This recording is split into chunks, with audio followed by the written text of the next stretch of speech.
Assalamualaikum. Jangan lupa like, comment, and subscribe. Bye. Wassalamualaikum warahmatullahi wabarakatuh. Alhamdulillahilladzi amarana bittaqwa. Assalatu wassalamu ala rasulillahil mustafa Muhammadin ahsanan nasi qawlan wa fi'la wa ala alihi wa sahbihi wa man ihtada. Subhanaka la ilma lana illa ma 'allamtana innaka antal azizul hakim. Rabbi shrah li sadri wa yassir li amri wahlul 'uqdatam min lisani yafqahu qawli. Wa qala Allahu jalla wa ala أعوذ بالله من الشيطان الرجيم يا أيها الذين آمنوا اذكروا الله ذكرا كثيرا وسبحوه بكرة Sadaqallahul Azim. Al-Quran Surah Al-Ahzab ayat 41 dan 42. Hamba Allah jamaah salat subuh rahimakumullah. Alhamdulillah kita ucapkan, kita panjatkan kehadirat Allah subhanahu wa ta'ala. Allah yang maha sempurna telah berikan kita kemudahan. Allah telah membantu kita untuk bertakwa kepadanya, sehingga kita telah selesai melaksanakan solat subuh secara berjamaah. Rasulullah sallallahu alaihi wasallam bertanya kepada sahabat-sahabat, hadis yang diriwayatkan oleh Imam Bukhari dan Muslim dari Abi Hurairah, bertanya kepada sahabat tentang pendapat mereka terhadap solat berjamaah ini. Nabi bertanya, wahai para sahabatku, apa pendapat kalian? Seandainya ada di depan rumah kalian sebuah sungai, lalu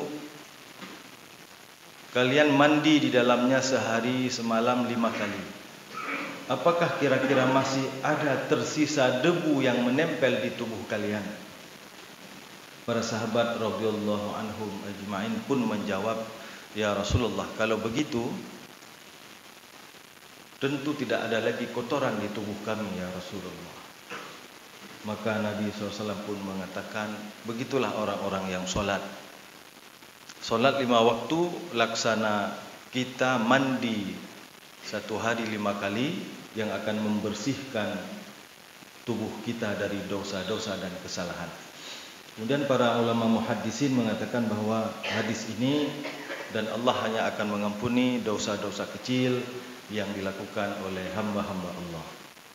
Mudah-mudahan di antara dosa-dosa kecil yang telah kita lakukan dari Isya sampai ke subuh, dengan salat subuh tadi sudah diampunkan oleh Allah Subhanahu wa taala.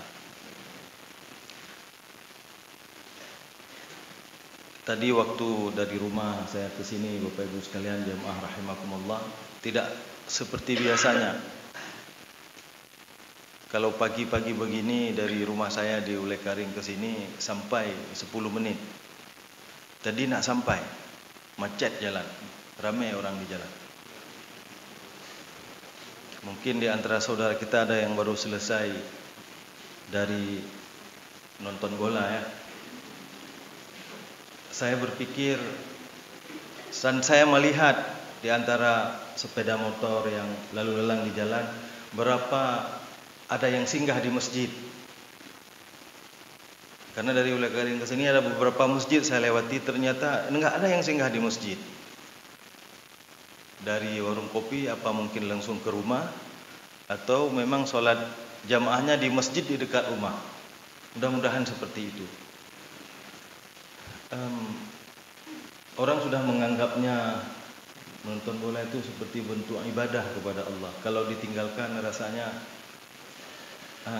ada yang kurang. Kalau Bapak Ibu kan tidak tahu Nggak tahu pun siapa yang menang kan tadi malam karena nggak nonton. Paling-paling lihat berita. Tadi saya lihat berita 1 menit sebelum iqamah Argentina menang 4-3 adu penalti. Nah, itu aja paling-paling. Nggak ada nonton, lihat hasilnya saja Pak Lukman. Sedangkan yang satu lagi Kroasia menang 4-2 adu penalti juga. Nah, sudah cukup bagi kita, itu sudah cukup. Sudah tahu siapa pemenangnya. Bapak Ibu yang dirahmati Allah, pas memang waktu berakhirnya bola itu pas waktu azan. Dan mudah-mudahan kalau ada di antara anak-anak kita yang ikut menjadi kawan-kawan yang nonton bola seperti itu, sampaikanlah kepada mereka bahwa ketika telah selesai agar jangan pulang dulu ke rumah, tapi singgah dulu di masjid untuk melaksanakan sholat subuh. Jamaah sholat subuh rahimakumullah. Tadi ada 2 ayat yang saya bacakan dalam surah Al-Ahzab ayat 41 dan 42. Allah berfirman, ya ayyuhalladzina amanu dzkurullah, hai orang-orang beriman, berzikirlah kalian kepada Allah, zikran katsira, dengan zikir yang banyak. Wasabbihuhu bukratan wa asila, dan bertasbihlah kepada Allah, sucikanlah Allah setiap pagi dan petang. Hamba Allah, seluruh ibadah yang Allah wajibkan, yang Allah fardukan atau yang sunnah, malah yang mubah, itu ada takarannya, ada ukurannya. Tidak boleh lebih, tidak boleh kurang, tidak boleh melampaui, tidak boleh dikurangi. Semua ada takarannya, ada ukurannya. Misalnya makan, Bapak Ibu, makan minum, itu ada ukurannya dalam Al-Quran. Sehingga makan dan minum itu menjadi kesehatan bagi kita yang makan itu. Allah mengkhabarkan kepada kita, misalnya, kulu, hai orang beriman, makanlah, washrabu, minumlah, wala tusrifu, tapi jangan melewat batas, jangan berlebihan. Kalau berlebihan, innallaha la yuhibbul musrifin, nanti sakit. Sesungguhnya Allah tidak suka yang berlebih-lebihan. Wujud tidak sukanya Allah kepada orang berlebih-lebihan dari makan dan minum itu, yaitu ketika sudah banyak makan dan minum tentu akan sakit. Dia ada ukurannya. Lain lagi bagi orang yang pola makannya sudah berbeda dengan pola makan orang biasa. Maka bagi mereka itu sudah nikmat. Seperti ini saudara saya ini di depan saya ini. Beliau ini sudah keto ekstrim namanya. Nah, beliau hanya makan daging saja dengan air. Bagi beliau ini nikmat.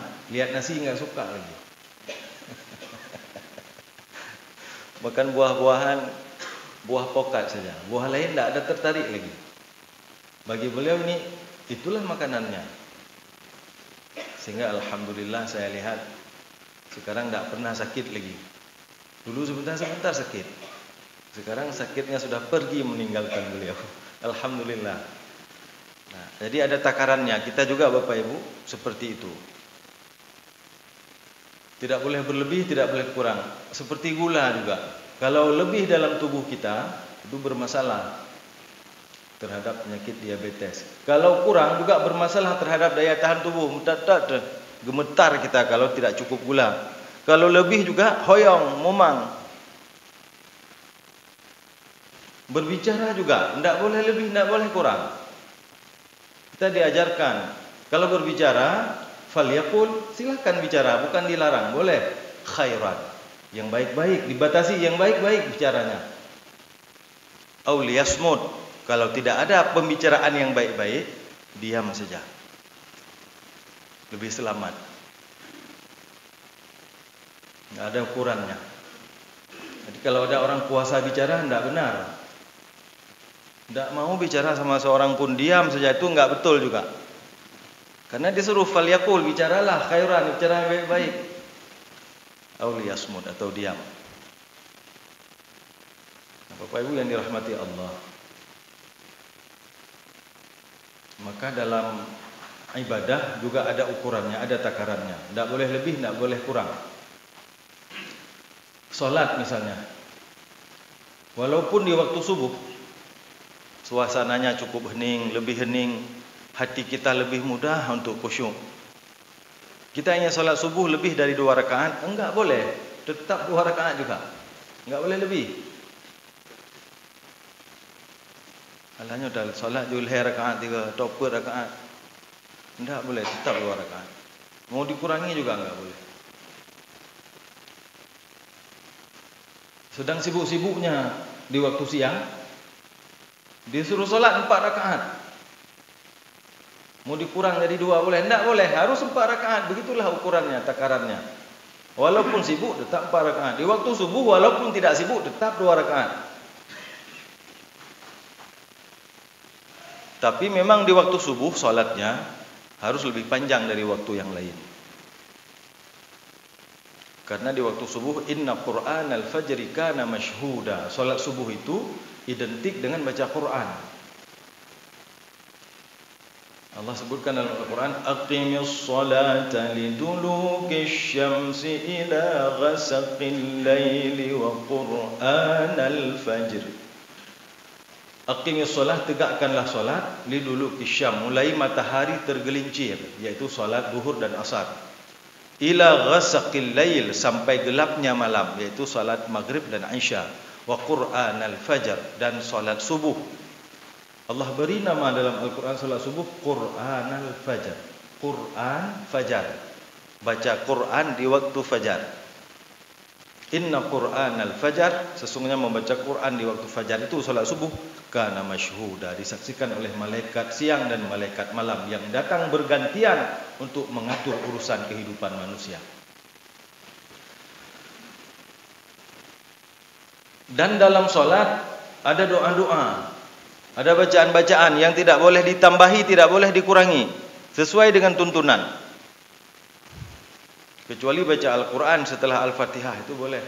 Misalnya dalam solat kita mau baca Fatihah 2 kali, boleh enggak? Enggak boleh. Kecuali solat gerhana, setiap rakaat 2 kali Al-Fatihah, 2 kali baca surah. Kalau solat biasa tetap 1 kali Al-Fatihah, enggak boleh lebih. Jadi Bapak Ibu, begitulah Allah mengatur kehidupan kita agar tertib, agar tidak ada yang melewati batas, agar tidak ada yang tersakiti. Nyo kali ada apa kan kata sahgop, agar tidak ada yang tersakiti gara-gara apa yang lebih kita lakukan. Kemudian zakat. Ini hati-hati Bapak Ibu sekalian, bayar zakat, ada orang lebih bayar zakat. Boleh enggak? Enggak boleh. Siapa suruh bayar lebih? Kalau uang kita 1 juta, zakatnya 25.000, bayar 26.000 enggak sah. Kecuali katakan yang 1.000 ini sedekah, yang baru sah. Ada ukurannya.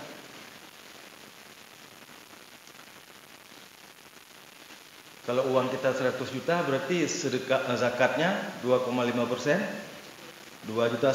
Mau bayar 3 juta boleh enggak? Enggak boleh. 2,5 juta bayu, enggak boleh lebih. Kalau lebih sampaikan ke yang atau niat dalam hatinya yang lebihnya sedekah lun. Jemaah yang dirahmati Allah. Kita punya kambing misalnya, berapa zakat kambing? 40 ekor kambing, zakatnya 1 ekor umur 2 tahun. Jadi bila kita punya kambing 40 ekor, ingin bayar zakat seekor kambing yang umur 1 tahun, itu enggak sah. Belum cukup umurnya. Jadi minimal umur kambing yang jadi zakat itu adalah 2 tahun.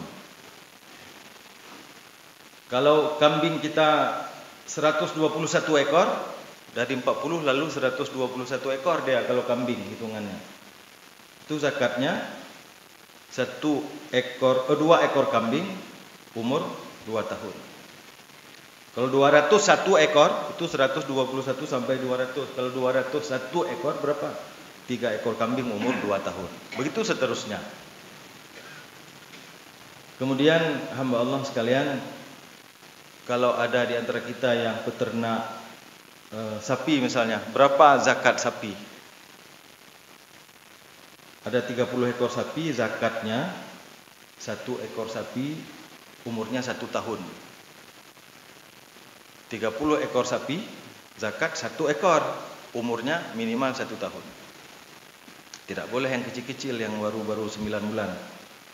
Kalau udah 40 ekor sapi, maka zakatnya 1 ekor juga sapinya, tapi usianya 2 tahun. Misalnya kita punya sapi 30 ekor, mau keluarkan zakat 1 ekor sapi umur 2 tahun, boleh enggak? Sampaikan, zakat saya 1 ekor sapi usia 1 tahun. Ini udah lebih sedikit umurnya. Harus disampaikan, karena ketentuannya 1 ekor sapi yang usianya paling kurang 1 tahun dan belum mencapai 2 tahun. Karena kalau 40 ekor sapi baru usianya 2 tahun. Kita di sini kan nggak ada unta. Di Arab ada unta. Pak Endang, ini yang jadi apa nih? Shooting ini Pak Endang namanya. Kemana-mana ini kerjanya. Amal soleh beliau. Disebarkan kemana-mana. Kalau unta itu 5 ekor. 5 ekor unta, zakatnya 1 ekor kambing umur 2 tahun. 5 ekor unta. Kalau 10 ekor unta, 2 ekor kambing berumur 2 tahun. Kapan unta itu zakatnya unta? Ketika unta sudah sampai 25 ekor. Kalau masih unta 20 ekor, dia masih 4 ekor kambing usia 2 tahun. Kalau sudah 25 ekor unta, 1 ekor unta berusia 1 tahun. Begitulah zakat diatur. Jadi ada ukurannya, ada aturannya. Berpuasa juga. Berpuasa itu 1 bulan penuh, baik 29 atau 30 hari. Tidak ada bulan dalam penanggalan Islam 28 atau 31 hari, yang ada 29 atau 30. Ada orang yang ingin berpuasa lebih 31 puasa Ramadan, tidak boleh. Atau dikurangi juga enggak boleh, tetap 1 bulan penuh di bulan Ramadan tahun itu. Berhaji, wukufnya mesti di Arafah. Tanggalnya wajib 9 Zulhijjah, enggak boleh tanggal lain. Ada orang pergi umrah wukuf di Arafah, jadi haji enggak? Kan waktu pergi umrah dibawa keliling-keliling tuh, sampai ke Arafah dibawa. Masuk lagi, boleh kita turun pun masuk ke padang Arafah tuh.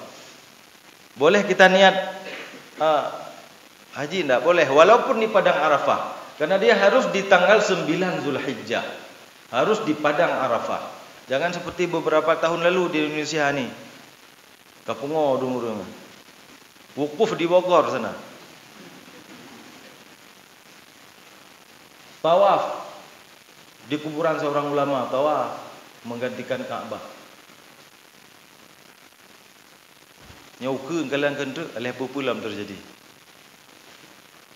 Ini kemarin nih bosnya LGBT mau datang enggak jadi karena ada penolakan. Alhamdulillah. Tapi baik dipikir hijab ah. Menang tilap banyak katro nya hanai jadi hijab berutah karena kai pegah tu kalau hijab pegah. Nyo hijab hanai pegah-pegah. Enggak bilang dah datang dia. Dan kalau dia datang bawa penyakit, bawa virus ghazwul fikr, perang pemikiran. Diupu haling yang harum. Diupu jid yang hanjut. Nyo mantalah haji. Mi dah pegah li tayong hanjut. Kai pegah danyo hanapa. Padahal hamba Allah, kemarin saya baca surat Hud.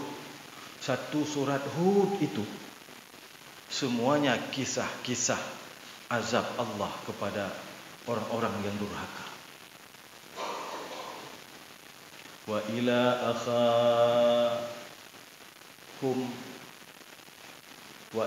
akhahum Hudan Syu'aibah, kepada Nabi Hud dikirim kaum Syu'aib.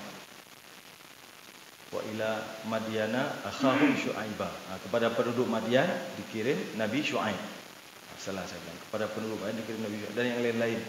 Di situ dikisahkan bagaimana orang-orang, salah satunya adalah kisah Nabi Lut,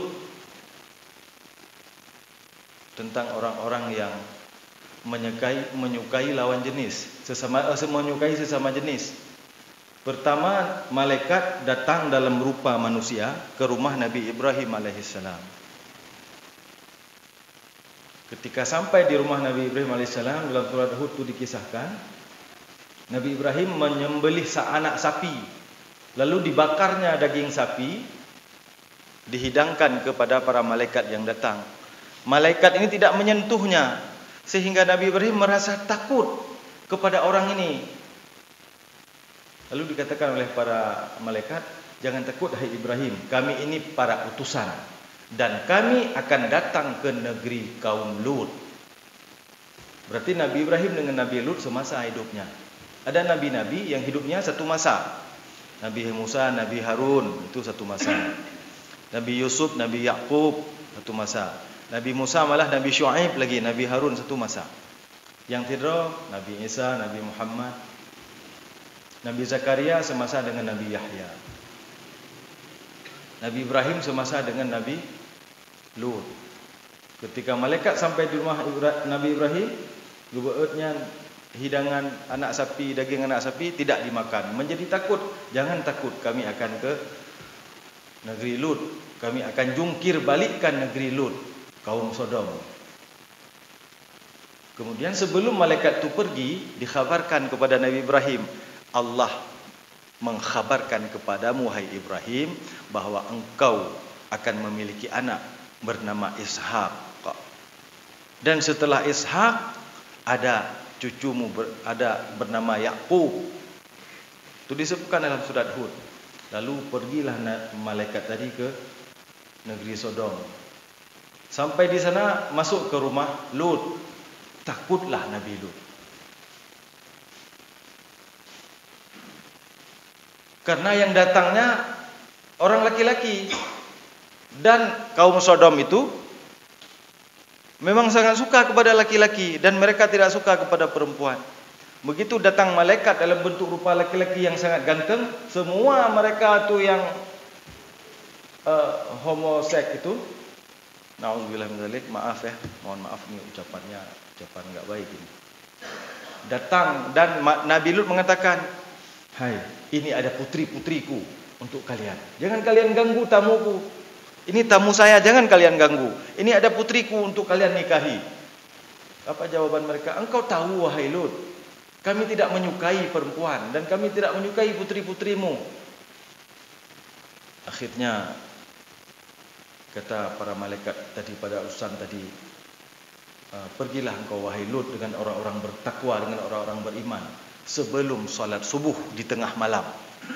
Dan jangan kalian melihat ke belakang. Begitu bunyi ayatnya, jangan kalian melihat ke belakang, karena sungguh azab untuk kaum Sodom itu akan datang di waktu subuh. Ini yang perlu kita ingat. Bila kampung kita, negeri kita sudah ada orang seperti itu, azab di waktu subuh akan datang. Na'udzubillah minal azab. Karena khusus orang yang LGBT itu azabnya di waktu subuh. Allah jungkir balikkan negeri kaum Sodom, dan Allah lemparkan kepada mereka batu-batu panas yang diberi tanda. Nah, begitu kisah dalam surat Hud, bagaimana orang-orang yang melampaui batas.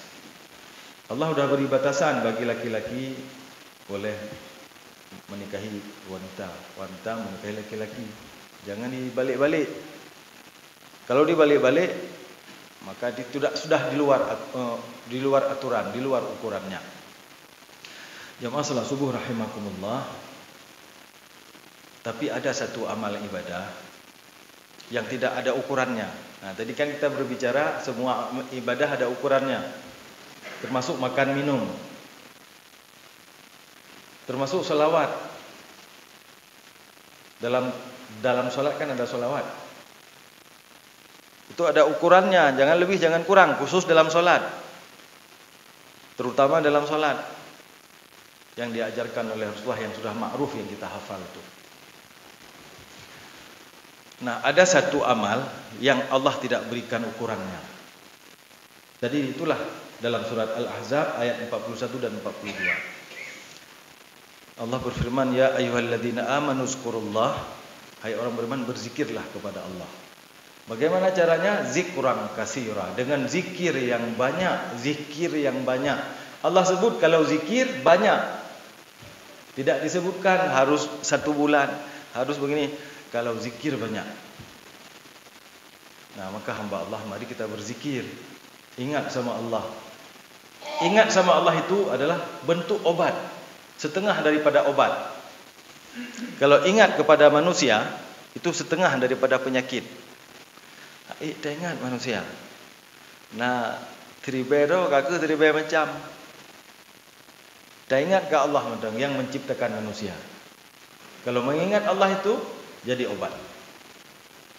Kalau mengingat makhluk-makhluk Allah akan muncul penyakit. Kalau ada makhluk Allah yang berbuat baik kepada kita, doakan kebaikan kepadanya. Kalau ada makhluk Allah berbuat tidak baik kepada kita, doakan juga kebaikan dan ampunan untuknya.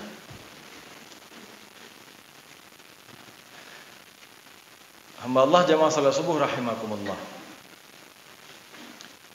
Ada 2 orang sahabat solat di satu masjid. Selesai solat, sahabatnya ini berzikir di dalam masjid. Ini kisah ini dalam kitab Nasaihul Ibad. Nasihat untuk para orang yang beribadah. Dia melihat saudaranya berzikir tenang, tubuhnya tenang, nyaman. Waktu dilihat, Masya Allah, cara berzikirnya tuh hebat. Lalu ditanya, hei sahabatku, apa yang menyebabkan engkau ketika berzikir sangat tenang keadaanmu, sangat tenang jiwamu, kelihatan wajahmu itu sangat bahagia? Apa jawaban sahabatnya ini? Begini wahai saudaraku, saya ini malu kepada seekor kucing katanya. Saya berguru kepada seekor kucing. Di rumahku, istriku menggoreng ikan. Lalu bau ikan goreng itu dicium oleh seekor kucing. Dan kucing itu berkeinginan untuk mencuri ikan yang digoreng oleh istriku. Lalu kulihatlah kucing itu menunggu istriku pergi dengan amat tenang. Ekornya panjang, tapi tidak satu bulu pun bergerak. Kumisnya panjang, tapi tidak ada yang bergerak. Semuanya tenang.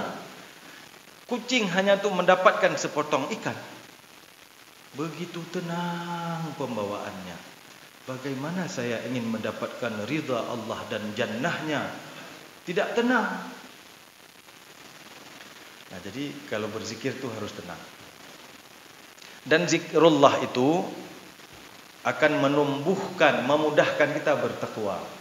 Maka sebenarnya Bapak Ibu yang dirahmati Allah, orang-orang yang soleh itu, orang-orang yang takwa itu orang-orang yang zikirnya sudah bagus.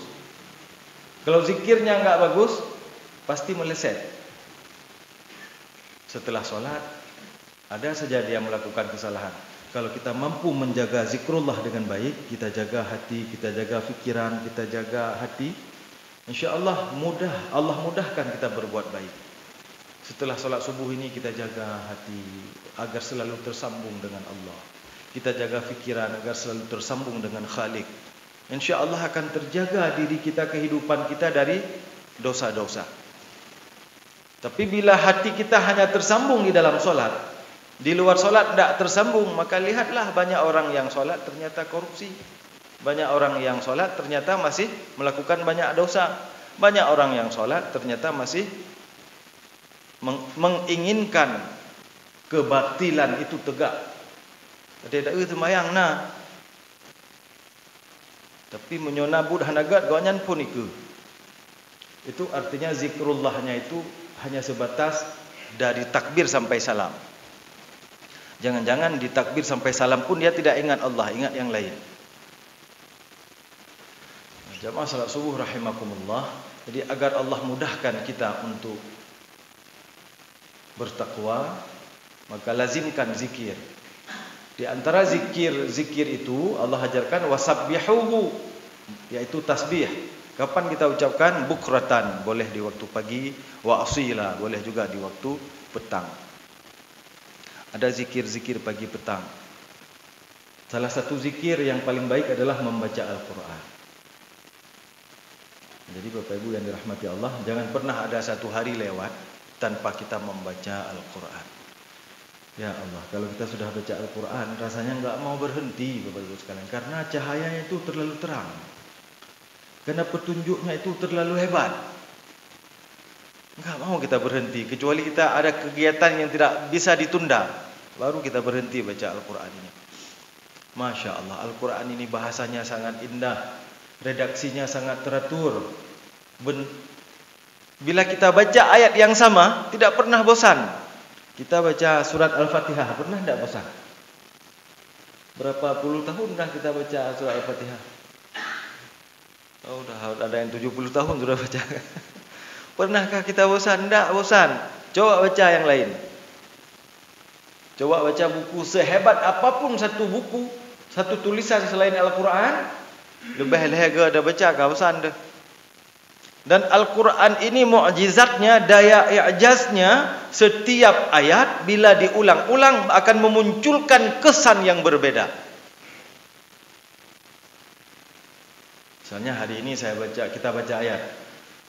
Wa minal laili fatahajjad bihi nafilatan laka asa an yab'athaka maqamam rabbuka maqamam mahmuda. Di antara malam-malam kalian lakukanlah solat malam. Solat malam itu asa ayyab'atsaka rabbuk, mudah-mudahan dengan kalian rajin solat malam, Allah akan memberikan kepada kalian maqamam mahmuda, tempat yang paling tinggi. Ketika kita baca satu kali, yang muncul apa? Ya Allah, berikan kekuatan kepada saya Allah untuk rajin solat malam. Tinggal dah baca alam, muncul kesan yang lain. Ya Allah, saya sudah Engkau buat mampu untuk solat malam. Pelihara ikhlasku ya Allah. Jangan sampai saya menghina, jangan sampai saya merendahkan orang-orang yang belum mampu solat malam. Besok kita baca lagi, muncul lagi kesan-kesan yang berbeda. Begitu Al-Quran, cahayanya itu terlalu terang, amat sangat terang. Hidayahnya itu amat menakjubkan. Berkali-kali dalam Al-Quran Allah tantang orang-orang yang tidak beriman untuk membuat satu surat saja seperti Al-Quran, dan ternyata sampai hari ini belum ada yang mampu. Maka jamaah sekalian, salah satu zikir yang paling bagus kita lakukan itu adalah membaca Al-Quran setiap saat. Kemudian ada zikir dalam bentuk istighfar. Astagfirullah, astagfirullah. Perbanyaklah istighfar. Karena orang-orang yang rajin beristighfar, Allah akan berikan kepadanya sesuatu yang ia tidak perlu meminta kepada Allah. Misalnya kita butuh kepada Allah ada 10 kebutuhan, 1 sampai 10. Kita tidak sebut Allah beri ini, beri ini. Kita tidak sebut. Kita hanya beristighfar. Astagfirullah, astagfirullah.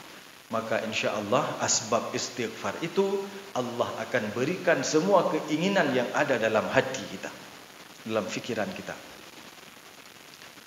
Kita ingat kisah lawas. Bukan pemain lawas, kisah lawas. Kisah lama. Kita coba ulang kembali, singkat saja. Bagaimana istighfar itu adalah zikir yang paling bagus di antara zikir yang harus kita lakukan. Imam Ahmad bin Hanbal, sering kita dengar kisah ini. Malah sudah menjadi tren ini kisah ini. Karena ini berhubungan dengan zikir, kita sampaikan lagi. Imam Ahmad bin Hanbal satu hari tergerak hatinya untuk pergi ke sebuah kota. Tidak ada yang mengundang beliau. Tidak ada maksud beliau, tidak ada tujuannya. Tidak ada siapapun di sana, tidak ada saudaranya. Tapi hati beliau tergerak kuat untuk pergi ke sebuah kota. Lalu pergilah beliau mengikuti bisikan hatinya. Sampai di sana pas salat maghrib di masjid. Selesai salat maghrib beliau iktikaf sampai Isya. Selesai Isya beliau pun tidur di masjid. Datang khadam masjid mengatakan, wahai Tuan, tidak boleh tidur dalam masjid. Beliau minta rukhsah, saya ini musafir, tidak ada rumahku di sini. Besok subuh saya akan kembali. Izinkan saya tidur malam ini di masjid, karena tidak ada kepentinganku di kota ini. Dan orang enggak kenal ini adalah Imam Ahmad bin Hanbal, karena belum pernah datang ke kota ini. Dan dulu enggak ada foto, enggak ada WA, enggak bisa kirim gambar. Lalu Imam Ahmad bin Hanbal didorong oleh khadam masjid sampai ke luar masjid, sampai di jalan. Di seberang jalan ada seorang laki-laki menjual roti, melihat keadaan ini memanggil Imam Ahmad, wahai Tuan, kemarilah engkau ke tokoku. Tidurlah engkau di rumahku. Tidurlah engkau di dalam kamarku yang ada di toko ini, karena aku tidak tidur malam ini, aku akan berjualan sampai pagi. Kemudian Imam Ahmad bin Hanbal melihat mulut daripada penjual roti ini beristighfar, astagfirullah, astagfirullah, astagfirullah, tidak putus-putus istighfar. Ditanya oleh Imam Ahmad, wahai saudaraku, apa yang menyebabkanmu beristighfar terus-menerus? Begini wahai Tuan, asbab istighfarku ini, seluruh doa-doa yang ada dalam hatiku, semua keinginanku kepada Allah, sudah Allah kabulkan semuanya. Aku beristighfar terus, semua yang aku inginkan sudah Allah kabulkan, kecuali satu yang belum. Maka saya terus beristighfar agar yang satu itu segera Allah kabulkan. Lalu apa yang satu? Wahai Tuhan, yang satu itu adalah aku sangat ingin berjumpa dengan Imam Ahmad bin Hanbal.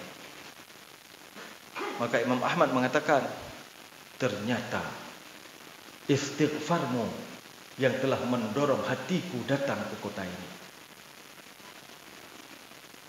Dan malam ini, hai saudaraku, semua doamu telah Allah kabulkan. Di depanmu ini adalah Ahmad bin Hanbal. Engkau tidak perlu datang menjumpaiku, tapi istighfarmu telah menarik diriku untuk bertemu denganmu. Begitu dahsyatnya istighfar. Selain dia akan meruntuhkan dosa-dosa, juga akan mengabulkan doa-doa dan keinginan kita kepada Allah. Jamaah salat subuh rahimakumullah. Ini sajalah 2 ayat pada subuh hari ini yang dapat saya sampaikan tentang zikir yang tidak berbatas. Jadi kalau zikir dengan lisan itu sebut kebaikan, subhanallah, alhamdulillah, la ilaha illallah, Allahu akbar, astagfirullah. Itu zikir dengan lisan. Malah ada raja istighfar. Diajarkan kita untuk baca sebelum salam. Sebelum salam kan diajarkan kita baca satu istighfar. Bunyinya Allahumma inni zalamtu nafsi zulman katsira. Ya Allah, saya telah berbuat dosa dengan dosa yang cukup banyak, ya Allah. Wala yaghfirudz dzunuba illa anta. Tidak ada yang mengampuni dosa kecuali Engkau, ya Allah. Faghfirli maghfiratan min indik. Maka ampunilah dosaku dengan ampunan yang datang dari sisimu. Warhamni, dan berikanlah keberkahan dan kebaikan kepadaku. Innaka antal ghafurur rahim. Sesungguhnya engkaulah yang maha pengampun, engkaulah yang maha penyantun. Itu raja istighfar. Disuruh baca sebelum salam. Ada 3 doa sebelum salam diajarkan. Yang kedua lagi, Allahumma inni ala dzikrika wa syukrika wa husni ibadatik. Satu lagi, Allahumma inni a'udzubika min adzabil qabri wa min adzabin nar wa min fitnatil mahya wal mamat wa min fitnatil masiihid dajjal. Itu perintah Nabi. Baca itu sebelum sebelum ucapkan salam. Di dalam sujud ada 3 doa juga diajarkan Nabi. Jangan tambah-tambahi tapi. Dikatakan para ulama, kalau kita ingin berdoa dalam sujud, yang lain boleh tapi dengan hati. Tapi yang 3 ini boleh dilafaz. Mengapa? Karena Nabi ajarkan. Rasulullah SAW mengajarkan. Yang pertama, boleh di semua sujud, bukan hanya sujud terakhir. Boleh di semua solat, bukan hanya solat fardu, boleh solat sunat. Walaupun orang-orang condong membacanya, cenderung membacanya di sujud terakhir. Yang pertama, setelah tasbih di waktu sujud kita baca doa, Allahumma inni as'aluka husnul khatimah. Ya Allah, wafatkan saya pada saatnya nanti dalam keadaan husnul khatimah.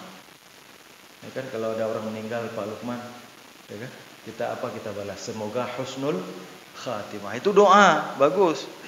Dan kita sendiri sebelum kembali rajin-rajin berdoa dengan doa ini. Jangan nunggu orang berdoa untuk kita dulu. Kita dulu berdoa agar ada sambungannya doa itu. Allahumma inni as'aluka husnul khatimah. Yang kedua, Allahumma rzuqni taubatan nasuha qabla al-maut. Ya Allah, berikan saya rizki, yaitu dapat melakukan taubat nasuha sebelum maut datang menjemput. Yang ketiga, Allahumma ya muqallibal qulub, tsabbit qalbi ala dinik. Wahai zat yang membolak-balikkan hati, teguhkan hatiku di atas agamamu. Itu di dalam sujud 3 doa. Kalau ingin berdoa dengan yang lain dalam sujud, maka boleh dengan hati, jangan dilafaz. Jamaah salat subuh rahimakumullah. Tadi mau saya tutup, tapi ada sambungannya sedikit. Itulah yang dapat saya sampaikan pada hari ini tentang zikir yang tidak berbatas. Mudah-mudahan zikir kita tidak hanya lisan, tapi juga arkan. Anggota tubuh kita terus berzikir. Tangan berzikir dengan cara bersedekah. Mata berzikir dengan cara ghaddul basar. Kaki berzikir dengan cara rajin datang ke tempat yang baik-baik. Telinga berzikir dengan mendengarkan yang baik-baik. Lidah berzikir dengan mengucapkan yang baik-baik. Hati berzikir dengan mengingat Allah pemilik alam semesta. Demikianlah yang dapat saya sampaikan. Mudah-mudahan baik saya yang menyampaikan maupun Bapak Ibu yang mendengarkan, semoga Allah berikan kemudahan agar kita sama-sama dapat mengamalkan. Amin ya rabbal alamin. Terima kasih. Subhanallah wa bihamdihi, subhanakallahumma wa bihamdika, asyhadu an la ilaha illa anta, astaghfiruka wa natubu ilaika. Rabbana innana amanna faghfir lana dhunubana wa qina adzaban nar. Rabbana atina min ladunka rahmah wa hayyi lana min amrina rasyada. Rabbana atina fid dunya hasanah fil akhirati hasanatan wa qina adzaban nar. Wassalamualaikum warahmatullahi wabarakatuh.